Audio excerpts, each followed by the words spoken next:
మీ business ఏదైనా మీ ఊర్లో promotion చేయాలంటే అది సుమన్ టీవీతోనే సాధ్యం. ఇప్పుడే సంప్రదించండి. హాయ్ హలో నమస్తే, వెల్కమ్ టు సుమన్ టీవీ. నేను మీ అమర్నాథ్. ప్రజెంట్ మనం విశాఖపట్నం భీమిలి నియోజకవర్గంలో ఉన్నటువంటి ఇందిరాగాంధీ జువల్ పార్క్ దగ్గర అయితే ఉన్నాము. మనం చూస్తున్నాము శ్రీ కొనిదెల పవన్ కళ్యాణ్ గారు, మన ఆంధ్రప్రదేశ్ రాష్ట్ర ఉప ముఖ్యమంత్రి వర్యులు.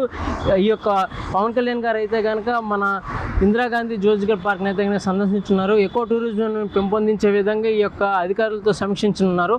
సో ఇప్పటికే ఈ యొక్క జూ పార్క్ బయట అయితే కనుక పవన్ కళ్యాణ్ గారి అభిమానులు కావచ్చు, పవన్ కళ్యాణ్ గారి నాయకులు అండ్ అలానే జనసేన కార్యకర్తలు కూడా చాలామంది వచ్చి ఇక్కడ ఫ్లెక్సీలు కట్టడం, అలానే బయట నుంచి చూస్తున్న పరిస్థితి మనకు కనబడుతుంది. ఎంతోమంది అభిమానులు అయితే కనుక రేపు తన ప్రియతమ నాయకులు వస్తున్నారనే ఉద్దేశం మీద అయితే కనుక ముందుగానే రావడం జరిగింది.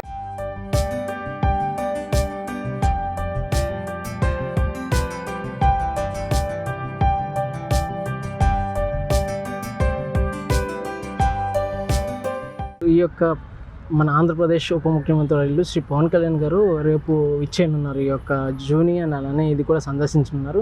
ఎకో టూరిజంని పెంపొందించే విధంగా ఈ యొక్క అధికారులతో సమీక్షిస్తున్నారు. సో అసలు ఎకో టూరిజం అంటే ఏంటి, అసలు ఎకో టూరిజంని పెంచే అవకాశం అంటే ఎలా ఉంది? మన గౌరవ ఉప ముఖ్యమంత్రి వర్యులు, మన హానరబుల్ సీఎం, డిప్యూటీ సీఎం గారు మన విశాఖపట్నం జూని సందర్శించి అక్కడ ఎకో టూరిజం మీద ఒక మీటింగ్ కూడా కండక్ట్ చేస్తున్నారు.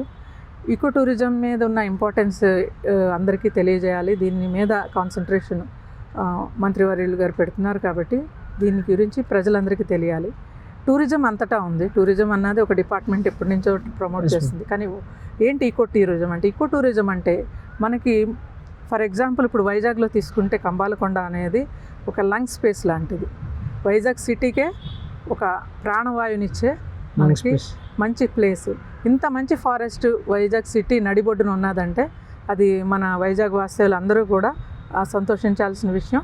ఇంత మంచి ఫారెస్ట్లో విజిటర్స్ని అలౌ చేస్తే, ఇట్ ఈస్ శాంక్చురీ ఏరియా, కొంత ఏరియాని డిమార్కేట్ చేసి ఈకో టూరిజం కింద పెట్టడం వల్ల మాకు నియర్ బై ఉన్న సంభువానిపాలెము, దబ్బంద విలేజర్స్ ఎవరైతే ట్రైబల్ హ్యామ్లెట్స్ ఉన్నాయో వాళ్ళు కన్జర్వేషన్లో ఒక పార్ట్ అండ్ పార్సిల్ అవుతారు.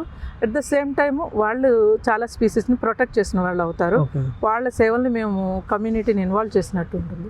అలాగే ఈకో టూరిజం సైట్స్లో టూరిజంలో లాగా ఎక్కువ అంటే కాంక్రీట్ కట్టడాలు అవి ఉండవు, కానీ న్యాచురల్ మింగిల్ అయిపోయేటట్టుగా వుడ్ని కానీ వాడడం, అలాగే ట్రీ డెక్స్ని అలాంటివి ఏర్పాటు చేయడం, రాతితో చేసే కట్టడాలు, అలాగే ఎస్ఎంసి వర్క్స్, డిఫరెంట్ స్పీసీస్ని పెంచడం, డిఫరెంట్ స్పీసీస్ని ప్రమోట్ చేయడము, సో దట్ బయోడైవర్సిటీని ప్రొటెక్ట్ చేయడం ఇన్ ది సెన్స్.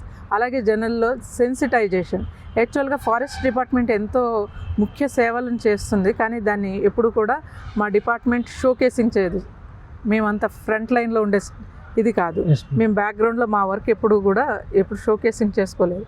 కానీ ఈ నగర వనాలు, నగర వాటికాలు, తర్వాత ఇవన్నీ కూడా ఒక విండో లాంటిది ప్రజలతో మమేకం అవడానికి, ప్రజల భాగస్వామ్యాన్ని తీసుకోవడానికి, ప్రజల్ని ఈ టూరిజం పట్ల, ఈ బయోడైవర్సిటీ పట్ల వాళ్ళని అవేర్నెస్ క్రియేట్ చేయడాన్ని, వాళ్ళని కూడా ఒక స్టేక్ హోల్డర్స్గా, ఒక పార్ట్ అండ్ పార్సిల్గా చేసుకోవడానికి ఇది ఒక మంచి అవకాశం మాకు కూడా.